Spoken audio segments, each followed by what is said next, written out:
Hello, everybody, and thank you for joining us again. Episode number 26 of the Roses and Rhetoric podcast. Joining me, as always, my charming co-host, Joseph Stanford. All right, Joe, 26. Now, we do an episode one time per week, and we're on 26. So this is our 6-month anniversary. Now, I was thinking, 6-month anniversary are really only a big deal when you're in a high school. As you get older, they're a little less special. But I thought today, let's make an exception. Let's pretend that we're in high school. Let's sneak into our parents' liquor cabinet. Let's grab that key off of the top. Let's open it up and grab ourselves a bottle of CVS's finest and have ourselves a little toast for our 6-month anniversary. Please don't blow up. And we're gonna get going on here. Just see, something fell off this. Wait, Tim, tell me what you got. What are you working with? Well, I'll pour it on the screen. I'll be like a sommelier or something. Yeah, we got to make sure it's the real stuff going in there. Now, we don't advertise, or we don't, look, if you're drinking, everybody, please drink responsibly. Joe and I are having a little bit of a celebration, and if you want to join us, feel free. We're also professionals. We're also professionals. We've been doing this for, like I said, 6 months. We've been doing this for 6 months. I'm drinking Cook's California Champagne. I bought this for Valentine's Day 2 months ago. It's been sitting in the fridge ever since, getting nice and fermented, nice and aged. Good bubbles. I don't know. This doesn't really meet the Sam Adams test. I don't know that you could float a cap on the head of that champagne. There's not much head on there. maybe float a couple of dog hairs or something. But besides that, I think it should do just fine. While Joe's performing open heart surgery on his champagne bottle. Yeah, that's how you know it's the good stuff. I do want to give one quick shout out. We're going to start doing a couple more segments in this show. We added in the album of the week, which will be okay. Hey Joe, check your Kevlar vest. So we're gonna do the album of the week. That'll come a little bit later on. But we did want to give a social media shout out to anybody following this channel, anybody listening to this channel. Be sure to check out Mutant Fox. This guy runs a virtual reality streaming channel on YouTube. It's a lot of fun. Plays a lot of fun games and has really good commentary and really good discussions. He does a good job of keeping the audience engaged. So be sure to check him out, Mutant Fox. You can find him. We're following him on Twitter. He's following us. You can find him there. But I want to give that quick shout out. We'll be doing one of these once a week to kind of help spread the word on some good channels that Joe and I find throughout the week. But all right, Joe, looks like you have your glass nice and poured out. A quick toast to ourselves. 6 months going strong, and that is a straight balsamic vinaigrette. That has been aging nicely. This would go great with a salad. On the salad, that's really something very nice. Okay, well, since it is the 6-month anniversary for the show, I figured why don't we check in on our New Year's resolutions. We began the podcast a little bit before the New Year, but not too far ahead. So I think it kind of lines up fairly nicely. So Joe, remind us what your resolutions were and let us know how they are going. My New Year's resolution was that I don't do New Year's resolutions. That was my initial stance. And the reason for that is because if you fall into this paradigm where you need an event to make resolutions, to make change, then you're only going to make change once a year. So that's part of the thinking. With that being said, we did go over during our New Year's episode some of the banned words. This is a list of words that I am making an effort not to use in my life moving forward. So maybe I'll just start reading the list and I don't know, make comments as we go. So the first word is interesting. And funny enough, this is the hardest word to not use. It's because it's so applicable for everything. I mean, it's applicable in the sense that it's a filler word. It doesn't mean anything. Right. It's like when a girl says that a guy is nice or something. But yeah, interesting. That's number one. Number two is just. Like, I was just wondering this, or I was just wondering that. Like, why do you have to say just? I was wondering. I was curious. Right. Which, leads us to the next word, Like, what does really say? Like, what is that really communicating? It's telling the person to mind read you better is what it's telling you to do. That's what it feels like. So basically is the next word. Because again, what is that really adding? What is basically adding? Let's see. Next on here is whatever. I don't know about this. I think whatever has its utility in language. I'm kind of on the fence about that one. So the next one is and This is probably the most common one that I see other people say, and that I catch myself saying as well. And yeah, it's just sloppy words, and they don't add anything. Let's see, what else do we have in here? Should. So should was one that I added, and I believe this was pretty recently. It's in a different color pen in my notebook, so it must have been pretty recent. I think should, it's banned because it takes away the incentive for action. It takes away the incentive for you to make an action. Right. Like I should do this means you're not going to do it. You're saying that like you should do it. I should eat healthy. I should Right. drink less. I should Right. do this. I should do that. Like it's all I should not drink online. Yes, a lot of all applicable. I should not record myself online and post videos as I'm drinking. A lot of things we shouldn't do. A lot of things that we should do. Yeah. Yeah. Next on the list is unique. Yes. This kind of falls into the interesting bucket, or that type of word. Sure. And it just doesn't really mean anything. How about this? How about you go and you tell your lovely wife that she's unique? Yeah. And then you're one of a kind. You're one of a kind. You're special. You're unique. And then the last one on here is a recent ad, and the word is podcast. And I know, Jim, you and I talked about this one. Absolutely. I don't know. I think that the word podcast is getting a little overused. What does it even mean? Does anybody know what this fucking word means? We have one. We don't even know what the fucking word means, and we have one. Yeah, exactly. It's like, is it podcast? Is it audio only? Is it video? Like, what is it? It seems a little limiting. Is it admissible in court? I mean, what is this? What's going on here? Yeah, it's not a real word, and it doesn't mean anything. Yeah. So yeah. So let me summarize your word list. So basically, you're saying that you can only use words that are interesting or unique. When it comes to whatever, it's kind of like whatever. But besides that, you should try to be unique in how you speak and not use filler words just because it happened to be on your mind. Is that a fair summary of your list? Yeah, I would say those are words I'm trying to not use on the podcast. I like it. I agree with you. I remember when I was in fourth grade or something like that, I had a little bit of a list. And I remember as a result, like a few weeks going to see a speech therapist because of it at the school. It was like, and everybody was doing their written assignment. I would get pulled away and, go into like the dreaded counselor's office where I would learn to not, have a list. And I remember kind of during that week, one time, my dad was like, one other thing you do is you say the word like so much. And he says, try not to say like so much. And ever since he told me that, I've always been trying to say like less. And another one of those filler words, because if I had to summarize your list being a little more serious, it would basically be use words that convey meaning and make your sentences as short as possible so as you communicate efficiently and not to waste people's time with filler and meaningless compliments that fill the air but provide nothing else. That's also fair. That's also great writing advice as well. Yeah. But that's what it comes down to.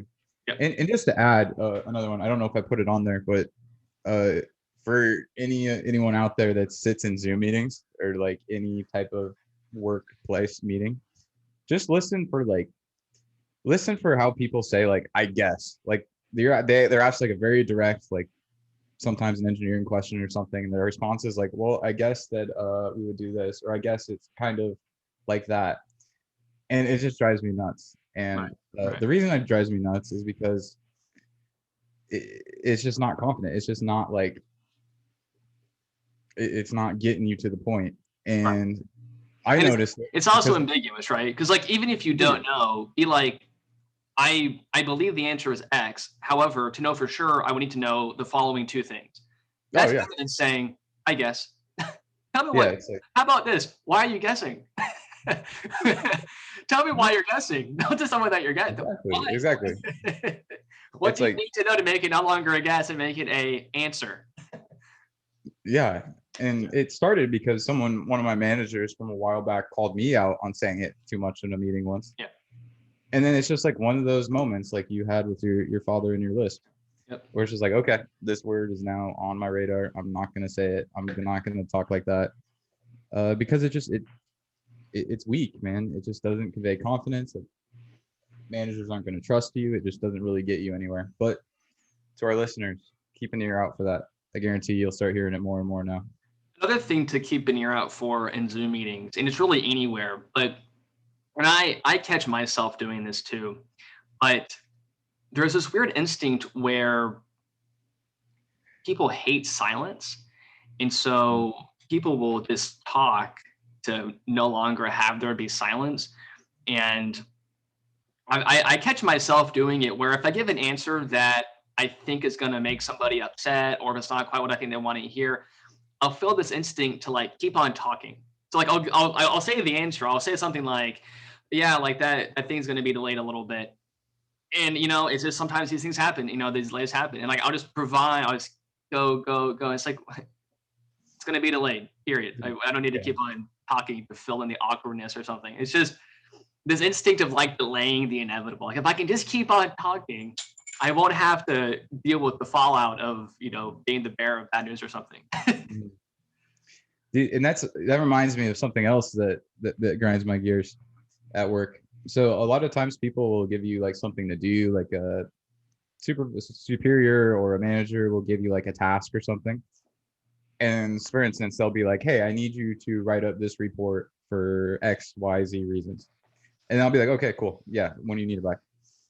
But then they just continue to say, we really need it because of this and this and this. And like, it makes sense that we have to do it like this because of this. And we got to get it done here. And it's like, no, I already got it. I'm already on board.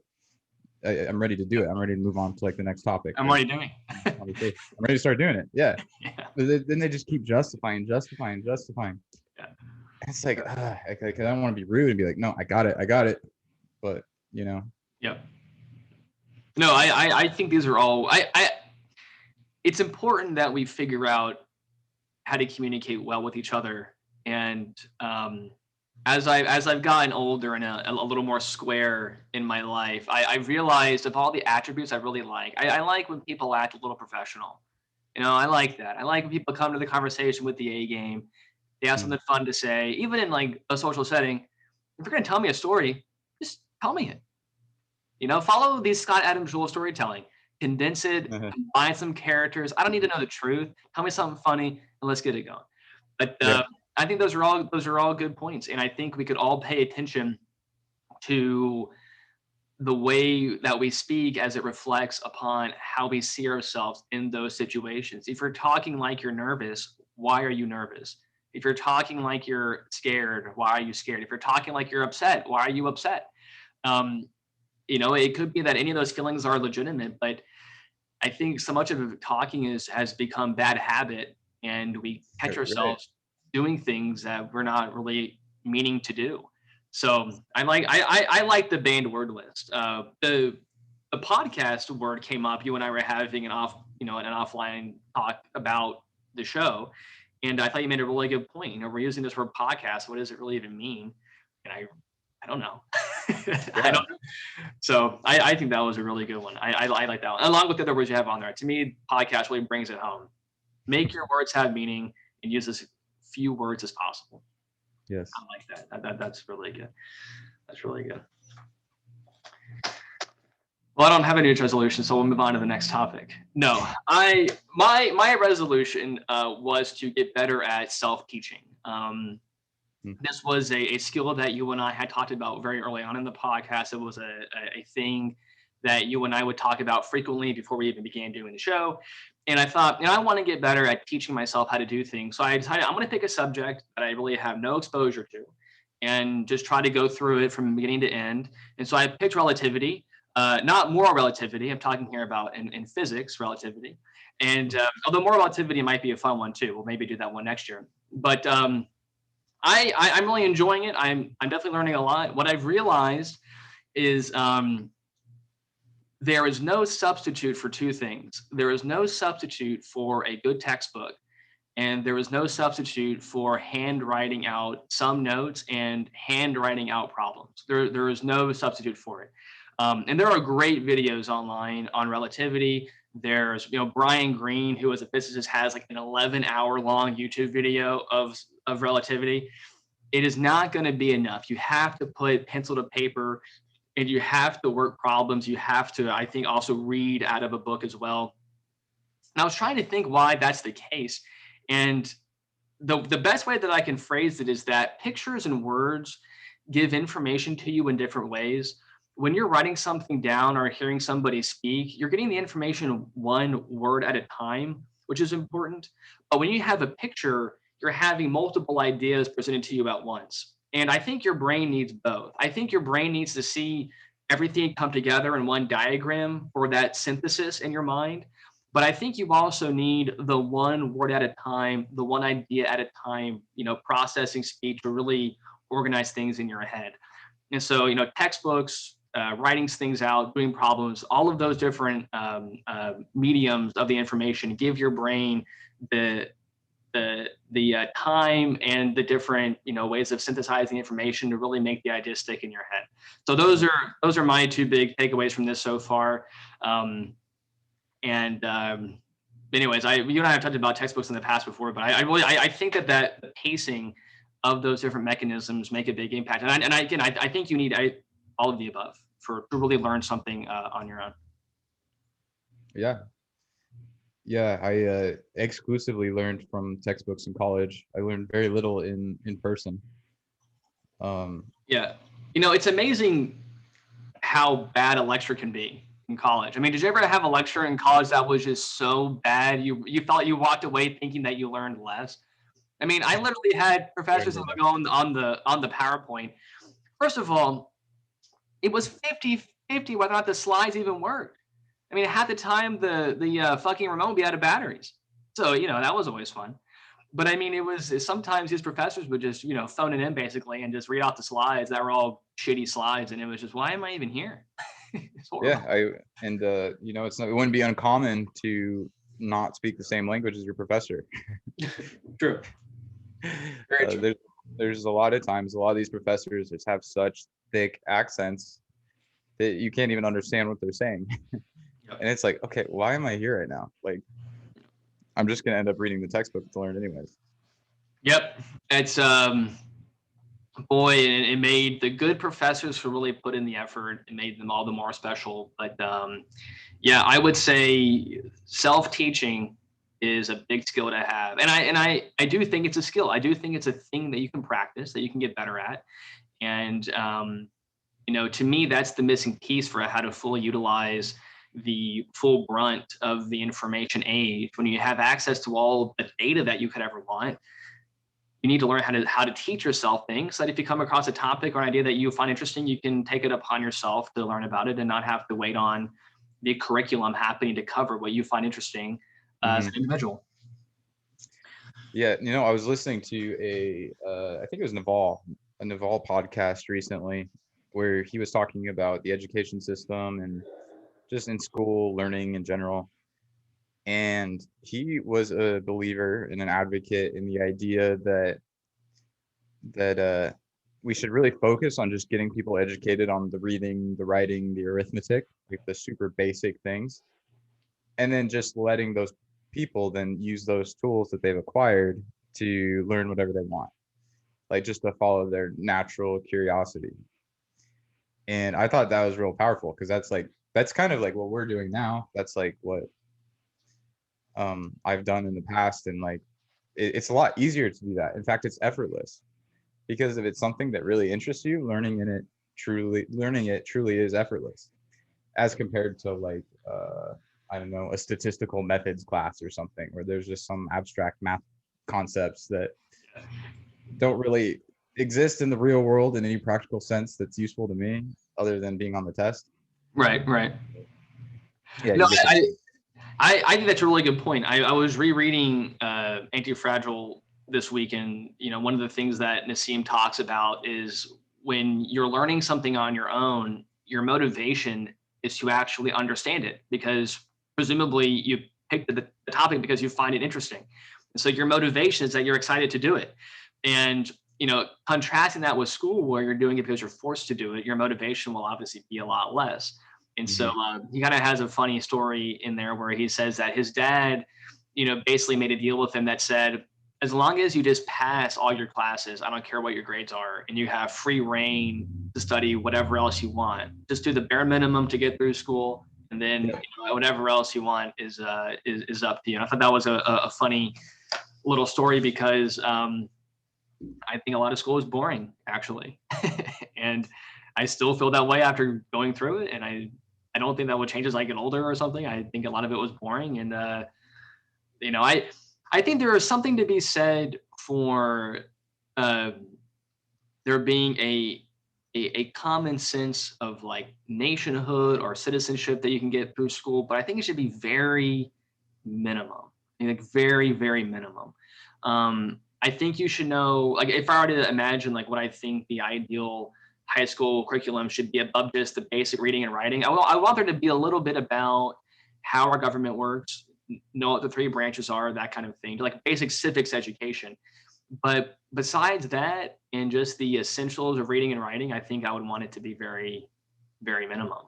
And obviously, I agree with Naval's take on that, because I do think that too much of it is, this idea of everybody's going to get a little bit of a sampling. But I don't know why that. I trust people to explore topics that they want to know about on their own. And as long as they have the basic tools of acquisition, then I'd say give them free reign and let them pick what they want to learn about.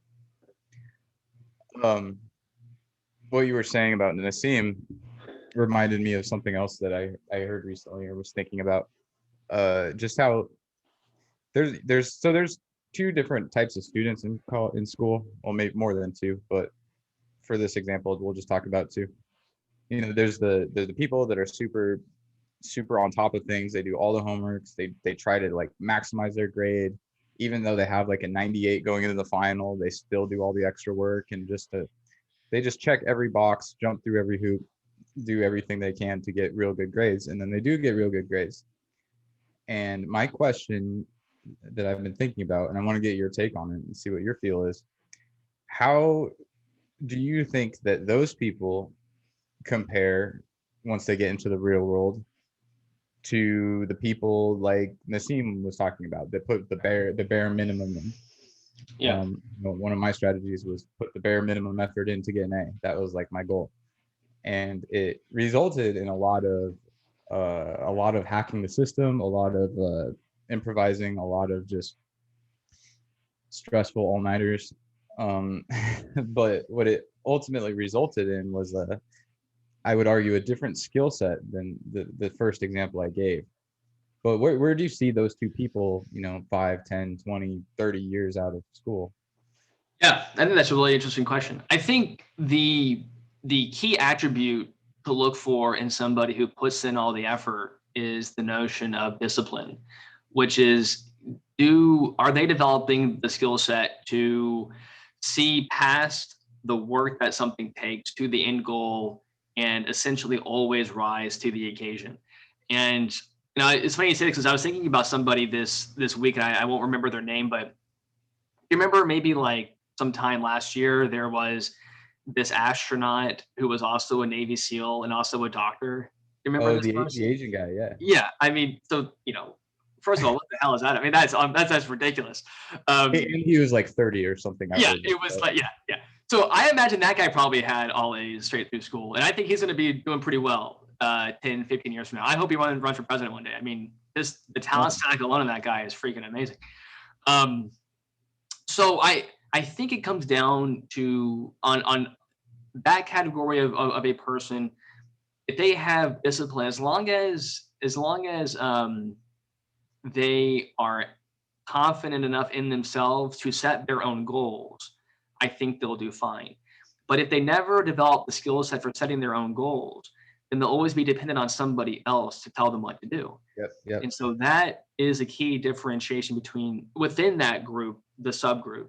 Are they a follower? Are they a leader? I imagine they could be either, but I would prefer them all to be leaders, which is basically saying, look, if you're getting all A's because you want to be the absolute best, that is, I understand that. But make sure you're doing it because you want to and not because you feel compelled to do it because somebody else wants to do it. So that would be the key question for that group: discipline and leadership. Mm-hmm. For the other group of people, the characteristic to focus on in that group is imagination versus laziness. Are you doing the bare minimum because you choose to, or are you doing the bare minimum because you're not willing to truly challenge yourself? And I think within that group, what I would look for is, are they finding things in their own life that are really worth giving that 100% effort to? And if they never find anything that they want to give that 100% effort to, then I would be suspicious. In the same way with the first group, I would be suspicious of if they had never ever picked their own goal. I would be suspicious of the second group if they had never found, or if they had never looked for anything worth giving that full 100% effort. And so that would be how I would assess those two groups within the group itself. I think both have merits. I think both have skill sets, but I think there's an important question to ask to figure out, if that is a good or bad characteristic. Yeah, you mentioned we were talking about I agree with that. I definitely agree with that. But to muddy the waters a little bit, looking back at that Navy SEAL, doctor, astronaut guy. What is that? What the hell is that? I mean, oh my God, what the fuck? I'm happy when I get up on time in the morning. This motherfucker's out here. Give me a break, Joe. A doctor, a Navy SEAL, an astronaut. Like, talk about being able to jump through hoops and goalposts. Like, that's amazing that he's able to accomplish all that and achieve all that. But compare him to maybe like an Elon Musk type. Yeah, like this dude, he just follows every societal systemized pathway to success, right? Like, doctor, if you want to make good money, like the most surefire way to do that is the lowest risk way to do that is to make good grades, go to med school, become a doctor, right? Follow it up with some buds training, and then make a few trips to the moon. But all his accomplishments and achievements are limited to these systems of society, right, that we've put in place. Yeah. So who's just kind of like, I'm saying maybe this guy was limiting himself by staying with. No, that's a fair, absolutely. If he had just put all his horsepower and brain power towards, I don't know, whatever Elon Musk is doing. Yeah, no, and again, I think it's and I think that's a good way of, I think, like, maybe better asking the question of, are you choosing your own goals, or are you just living your life on rails? And somebody who's done all those things, I'm going to give him benefit of the doubt, and I will assume that he is picking his own goals. But to stick with your point about someone like Elon Musk, this gets back to the Peter Thiel point: 1 to N or 0 to 1. Elon Musk is 100% 0 to 1. Doing new things, challenging the status quo, et cetera, et cetera. And those people, I think, are definitely important. And I would say someone like an Elon Musk, who is pushing 0 to 1, very easily passes my critique, not my critique, but my selection criteria for the minimum group of, have you found something to truly dedicate your life to? I mean, Elon Musk has like 5 jobs and everything. I mean, it's ridiculous. Running 5 companies, like, he definitely passes that test. I would never ever dream of calling Elon Musk lazy. And so I think he very clearly passes that criteria of, if I saw Elon Musk slacking in school, it would be because he's, in a sense, focusing on things that matter more to him. And I would say he's probably right. He probably has figured something out that we shall be watching and listening to, versus forcing him to give more than the minimum effort in a class that he might find boring. Yeah, sure. To switch gears a little bit, like you said, this is our 6-month anniversary, our 26th show. Unless we counted wrong. That's kind of wrong. Let's hope not. Let's not check. Let's not check. No, I'm not gonna. It's not worth fact checking. Yeah. Um, I'm curious what your favorite episode has been so far. Oh man, that's a good question. So first off, I think we've had amazing guests on the show. That has been probably the biggest surprise, and also the biggest. And I mean that surprise in the sense of a benefit that we got from doing this was meeting interesting people. The first interview that we did with Ira Helfand. Well, first of all, we were so surprised to even get him on the show. You know, we weren't recording this, but after we recorded the episode, we stopped recording, and he says, "Who are you guys?" And we were both just started laughing. We're like, hey, "That's a fair question." So I was really happy that we got Dr. Helfand on the show. But that was such a dark topic that it's hard to say that's my favorite. Is like nuclear war is never something fun to talk about. Yeah. For that reason, I'm going to say the episode that I enjoyed the most would have been our first interview with Dr. Phil Lacovara, because it was our first time doing an interview. It was the first time that I think you and I had ever read a book like that. At least it was for me. And First time I ever read a book. First time I ever read a book. But it went so well, and he was such a good guest, and it went on. I mean, you know, we told him to prepare for a 2-hour interview, and he was like, 2 hours? That's a long interview. And we said, no, you think we have enough for a show? It really felt like you and I put the work in for that one. We both read the book. We both made questions for the show. I thought, obviously, he gave fantastic answers to all the questions that we asked him, and it really, to me, that was an episode that really legitimized this show in my eyes, because it really showed both of us. At that point, it wasn't just you and I talking to ourselves and putting it online. You know, it was actually putting out the effort of, let's go and find people that we think have ideas that match with what we're talking about here. And for that reason, because of that 0 to 1 moment in the land of our show, that would probably be my favorite episode so far. Phil Lacovara. Yeah. And so go check out the book. Anybody listening to this, the name of the book is False Flags, and it's on. We did an interview with him, and you'll find all the book information on that episode. And it was a fun book, and go check it out. Yeah, that was like you said, that was the episode that led to our evolution to the next step. Yep. And I think it somewhat legitimized ourselves as well. Yeah, I think it did. I mean, again, it was.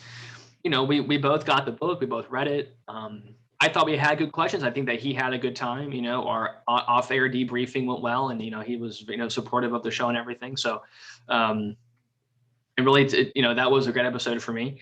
And I'm curious what your favorite episode was. So this is a tough one for me, because there's obviously awesome ones. It's hard to not put the Nobel Prize winner as the #1 show. Right. But I will say that last weekend's episode in neuroscience in San Francisco was definitely one of the most fun ones I had making it.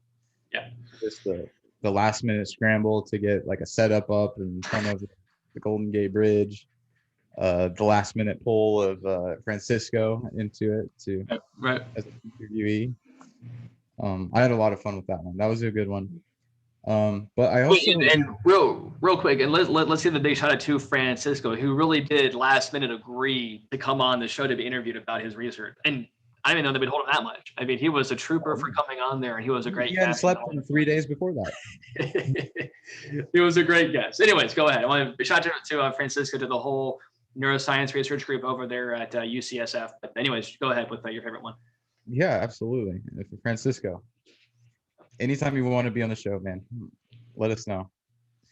The contender that I had in mind was the Jacob Stiganga. Yeah, that was a great one too.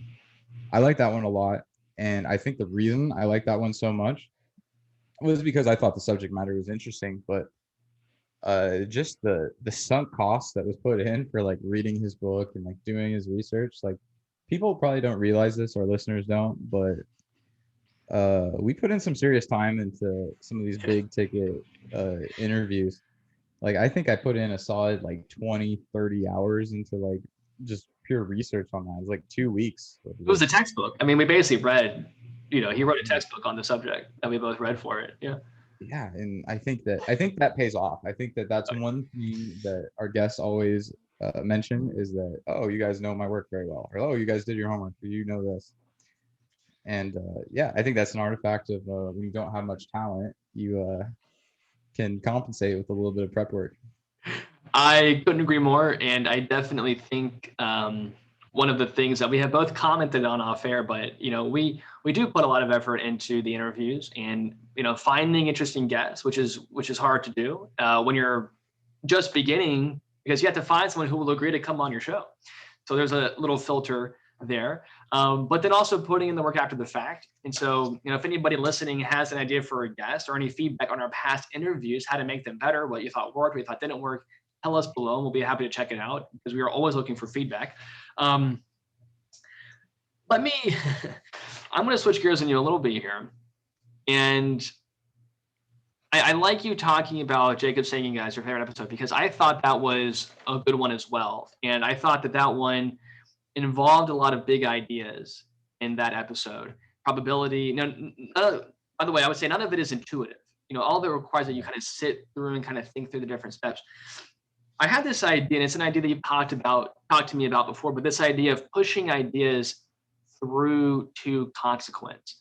And I want to kind of preface it by paraphrasing a quote from Albert Einstein, where essentially he says, I don't know if I'm smarter than other people, but I tend to stick with problems longer. And I retweeted that earlier in the week because I thought that was a really good quote. And I would say that I think summarizes how you and I approach things for this show, or for topics for the show. I don't know that you or myself would say that we're smarter than other people, but by having the show, we basically give ourselves an excuse to stick with a topic long enough to understand it and to possibly bring it to some kind of consequence that we can then discuss on air. I want to kind of get your take on that and kind of if you agree with me or not, and that's a benefit of the show as it exists. Yeah, it's very strange because learning and reading a textbook is something that I used to despise, and the only motivation I had was just the impending final that would make or break my GPA and determine my career choices. But it's where do I get the motivation to hunker down and really do a deep dive into these books or whatever these people have published? And yeah, I think part of it is, like you said, just getting some practice in and learning how to do things. But I think another part of it is just dedication to the not podcast, dedication to the show. Just see what happens if I actually do put effort into something and see what happens. Worst case scenario, you learn some things. You learn how to do things better. Best case scenario, it comes out real well. And fortunately for most of these pods, I think the latter was the case for those. So I completely agree. Yeah, I think the show definitely serves as a motivation for thinking about things longer or challenging ourselves to stick with topics that are hard to read. I mean, all the books that you talk about on the show that I talk about on the show, they're not easy to read. I don't want to give anybody the impression that I read these books once and realized I have it was reread it multiple times, get it wrong multiple times, realize I got it wrong multiple times, revisiting it multiple times. This idea of knowledge being iterative and always trying to build on and question itself over and over again. Having this show gives us a good excuse to do that. And it's definitely one of the benefits of having it. But another benefit of a show like this is that we have a chance to do fun segments. And one such fun segment, Joe, is our album of the week, which I know we both have enjoyed doing a lot. Our album of the week this week is Young, Gifted, and Black by Aretha Franklin. And we will have a write-up for this album. We're going to post it to the website. Our musical correspondent is getting that to us as we speak. We'll be posting it online. So check out the website to Instagram. See the album and Instagram. Yep. And we will tweet out the album, tweet out the links, everything else. You guys can find all that below as always. But I will say one other benefit of this is these albums I had not listened to before. Because we have such a wonderful correspondent who sends us great music that we listen to sometimes, it's a nice way to be exposed to different music that I otherwise wouldn't have a chance to listen to. A couple things about the album of the week. let's start with the music with our chief musical correspondent, because I was thinking about this yesterday, and I think what makes our musical correspondent so effective and so unique is the fact that he is not a classically trained critique of music. He's not an expert in that field per se. I mean, granted, he has enough experience to know his way around music, but he's just coming from a different place, coming from a different angle of like the standard people that critique music. So you really do get truly a fresh perspective on music. There's no critiques out there like what our musical correspondent is producing, and I think that's incredibly effective. I think that's what makes him so good. I couldn't agree more. I would say, well, to summarize that, I would say that he is a fan first and a critic second, and he always gives us music that he enjoys. And just to be clear, this really is not myself nor Joe who is doing the write-ups for these albums of the week. It really is not either one of us. I do not have that capacity. Anybody who has, anybody who has listened to either Joe or myself write knows that is not us writing. So we are very grateful to the correspondent who does a great job. And like I said, this week we'll have a good write-up as well. It'll be online. And just to add on that, close out on the music. Yeah, absolutely. I find that, so I take these pretty seriously. Once I hear the album of the week, what it is, I actually do listen to it like quite a bit. Like I have a certain amount of commute walk time that's always going to be there each week. So I'm just able to plug in the album of the week each time. And I think it serves a real good purpose because it almost adds some variety to the week. Like without it, like every week might just kind of be the same thing over and over and over again. But once you are able to anchor different weeks with different music, it makes those individual weeks more memorable and more easy to use and leverage for gaining experience or gaining wisdom, I guess. It's like, oh, I remember I was listening to that album while I was doing this and learned this lesson. And it just kind of anchors, solidifies like the life experiences from that week into something more than they would have been if you're just listening to the same music over and over again, right? I think that's a really good observation. And I would say that one thing I've heard from multiple people and I've experienced myself is that during the COVID times, it is really easy to lose track of time because every week does feel the same. And that could probably even be true pre-COVID, that if you just have a life of pure routine, everything feels the same. So I would definitely agree with you that mixing up your music selection, taking a chance on an album that you otherwise might not listen to is a good way to bring in some differentiation into your week. And from that, possibly also some different perspectives on the week as well. Yeah. And then you hear those albums again in the future and it reminds you, it takes you back to that time. And you're like, oh yeah, I remember that week.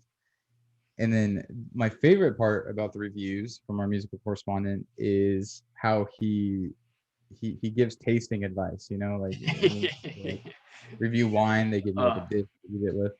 Yes. My favorite part is we did not request that from him, and he gave it to us as a bonus. I mean, that was a nice little cherry on top. So it was a complete gift.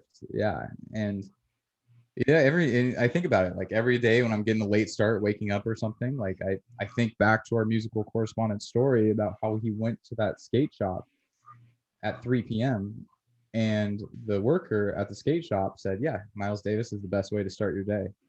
So whenever I'm getting a slow start on the day, or if a rough, shaky start on a day, just throw on the Miles D and then just everything's better. Same thing, the Miss Abysmal Mystery Dream at the sunset. That's the best time to enjoy that. Absolutely. What I'm scheming is once we get a few more of these under our belts, I'm gonna live the musical correspondent week. I'm gonna do the full week. I'm gonna take it verbatim, every single piece of advice, and I'll make sure to report back on that. I think it's gonna be a good week when that happens. That's gonna be a great week, if not for you, for the show and for great content. No, I think it'll be. Yeah. No, that does sound nice, and I agree. The tastings are always excellent, and the pairing. Yes, excellent. Yeah, the pairings are always excellent. I have two more topics. But before those two more, I have kind of a joke topic, just really a comment I wanted to say, an observation that I made this week. For my home office, I have a window that faces out into the parking lot, and I've been paying attention to something that is in my mind truly fascinating. Joe, these Amazon delivery people are surgical with those fucking vans. I mean, surgical with these bad boys. Now, let me tell you a little bit about me. When I've driven big cars in the past, I crashed them. I wrapped a company truck around a pillar in our building. I, quote, pulled an IRA and nuked the car. I mean, I just destroyed the whole thing. These Amazon drivers are surgical with these vans. And so if you're out there, if you're a delivery person driving on these things, God bless you guys, because I can't do it. I've tried and I've crashed, and you guys are one of a kind. I'll tell you, they are surgical with those vans, Joe. And they're the Sprinter vans, right? Like the big. Yes, the Sprinter vans. Yeah. Wow, incredible. All right, two topics before we kind of wrap things up, and it was going to be a challenge for our listeners. I thought, maybe another segment we could do was, challenge our listeners, ask for some feedback or for some advice. And here's one that I was thinking of this week, and it was, as always, all my good ideas are, just piracy of other good ideas. And I was thinking, what if I were to pay attention to 3 things that annoy me on a daily basis and then try to come up with a solution for those things throughout the week? And so the challenge for the listeners is to not ask yourself the question, how would I save the world? It would be to ask yourself the question, how would I make the world a little less annoying? And the example that I want to give for that is an example that's frequently talked about with this idea of finding problems that everybody else has missed that are apparent in everyday life. And it is the wheels on a suitcase. Wheels on a suitcase was a genius idea that was staring us in the face for hundreds of years. For hundreds of years, people were putting bags on little carts and rolling the cart around. And then somebody came along and said, wait a minute, what if we put the wheels on the back itself? And that one stroke of genius revolutionized baggage and luggage design for years to come. And so I would be, hopefully if our listeners are going to take us up on this challenge, it would be come up with one, maybe 3 things that annoy you that are worth addressing. But the key is to avoid the big questions. Don't focus on world hunger. Don't focus on, those big ones that are really hard to solve. Focus on something really tiny, really easy, and see if you can come up with a solution of the vein of wheels on a suitcase. Yeah, the wheels on the suitcase. That's a big one. And actually, if I'm not mistaken, and maybe this is old school technology, but it seems like recently and within my lifetime, they changed from the unidirectional wheels that only go one way to the swivel wheels, right? Like you see those swivel wheels on the bottom of suitcases now, and you see people just rolling it like perfectly vertical, omnidirectional. Yeah. And am I crazy for thinking that's a recent development? Because it's a big development nonetheless. Oh, it's a huge development, and I think you're right. I think it is recent, and some people even have luggage. I've seen this on a few YouTube videos where the luggage is motorized, and you ride the luggage. It's like a little thing that you sit on, and the luggage buzzes you around the airport or wherever you happen to be, bringing your luggage around. So these are big. These are some big inventions, some big discoveries, and it's interesting, this idea of focusing on little annoyances is maybe a good idea, a way to come up with some ideas for how you might improve things. And so yeah, that was a fun challenge for our listeners. Well, I know that you came up with the Reflectotron. True. Which is an invention that I assume spawned from that nature. Well, do you have any other inventions as well as the Reflectotron that you've been sitting on? Well, my only other invention that I would claim credit for is a game that I invented in response to international pressure from the Chinese Communist Party. And as always, being very clear, my concern is not with people that are Chinese. It's with the Chinese Communist Party exclusively. But I thought we need a sporting event that we can use that gives people who believe in open, liberal, democratic society a sporting event that celebrates those ideas. And so the idea was a game called Soap Ball, which would be probably a little too much to go into right now on this episode. But the key thing is that before every game of Soap Ball, you would begin by stating a pledge of support for treating people as individuals, for avoiding all racial, religious, or gender bigotry, and a belief to free speech and open society. Those would be, you would state those openly at the beginning of every sporting event, and then Soap Ball would commence. So that's kind of an invention, but not quite in the same vein as Reflectotron, but another invention nonetheless. Quick follow-up. Why can't you apply those things to just any sport, like regular football? Why do you need a new sport? I think you can. I absolutely think that you can. It was, once I got the brain gears working, it was just kind of what's next? And it would be nice to have a sport where that was with it from the beginning, part of the DNA of the sport. But definitely, to your point, any sport could do that, and there wouldn't be any problem with that at all. Hopefully, it would spread to other sports as Soap Ball became more popular. Interesting. Maybe once we wrap up the Roses and Rhetoric softball league season, we could start up the soap ball. Yes. Yes. Soap ball. Yep. Soap ball. And that would be a good point. I don't know. I haven't made a season yet for soap ball. We'll have to get to that a little bit later on. But I think you're right. I think that the two, you can go from softball to soap ball and have a whole year possibly of just, good all around sporting events. Yeah. Absolutely. Absolutely, Joe. Well, here's the idea that I want to end the show on. And it's this idea of finding value in ambiguity. I'm going to explain this idea. Now, this, like all good ideas, this is not mine. I am plagiarizing, as always, from, combining ideas from Nassim Taleb and Peter Thiel and other people as well. But I'm going to present the idea as a thought experiment. If you were a company who knew the location of a buried treasure, and the way that you want to make money is you want to sell treasure maps. And so the question you ask yourself is, how do I create a treasure map that the largest number of people will buy and for the highest price? So the way that I imagine those two things operating is that the more information the map gives, the more you can charge for it. But the less information the map gives and the more ambiguous the map is, the more people will buy it. And here's why I say that latter part. If you have a treasure map that is very easy to follow and leads you right to the treasure, you're only going to be able to sell one map. Because once that person has the map, they can just go and get the treasure. Why would you buy if you're number two in line, there's no point. The guy to beat you to it, he's on his way to get the treasure. He's going to get it first. Mm-hmm. If the map is a little ambiguous, then it takes more time to solve. And as the map maker dealer, you could potentially sell more maps because of that ambiguity.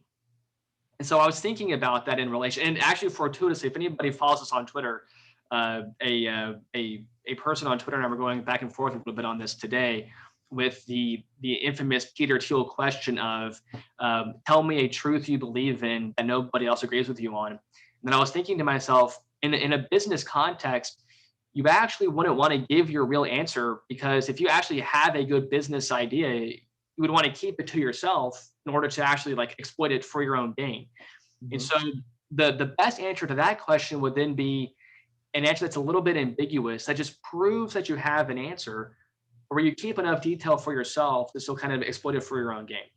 So value and ambiguity, I was thinking about that a lot this week, because I remember us when we were talking earlier, way back in the show's beginning, we were talking about Nassim Taleb and his books. And, he does mention some things related to trading, but nothing ever explicit like sell this stock for X number of dollars or anything like that. And I was thinking, in some way, by being ambiguous and by Nassim possibly keeping some secrets for himself, it serves as a way to kind of legitimize his ideas. I'm not accusing him of doing that. I'm just saying it's a possible read on that as well. But anyways, ambiguity and value. That was the big idea for what I was thinking about a lot this week. Okay, a couple of things on that.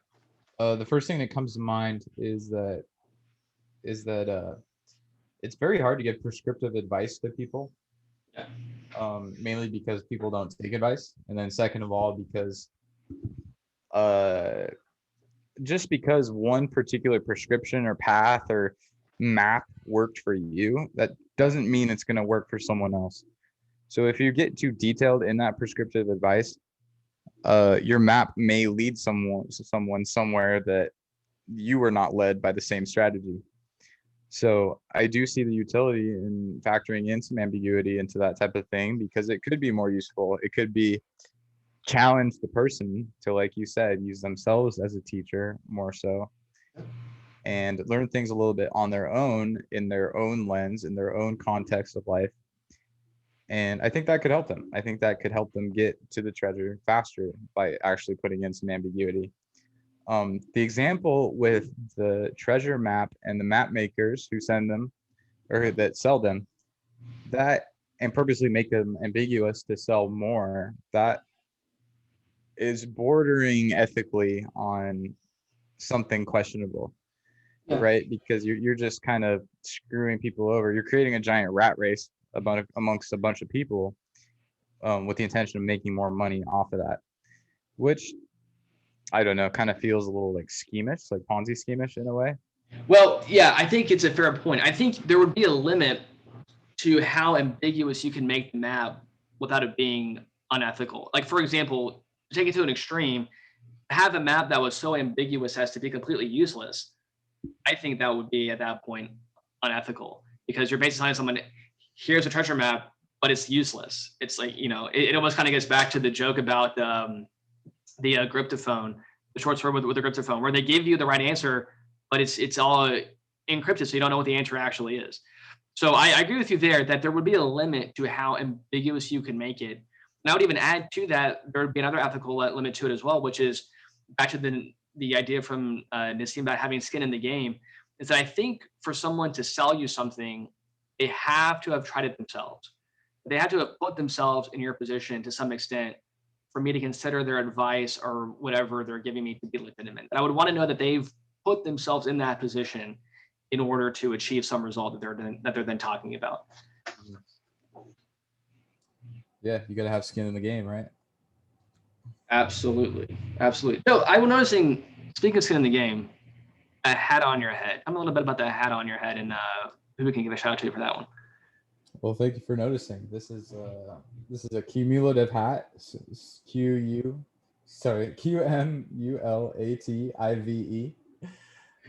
This is a very good friend of mine, very good friend of the show, very good friend of Jim's.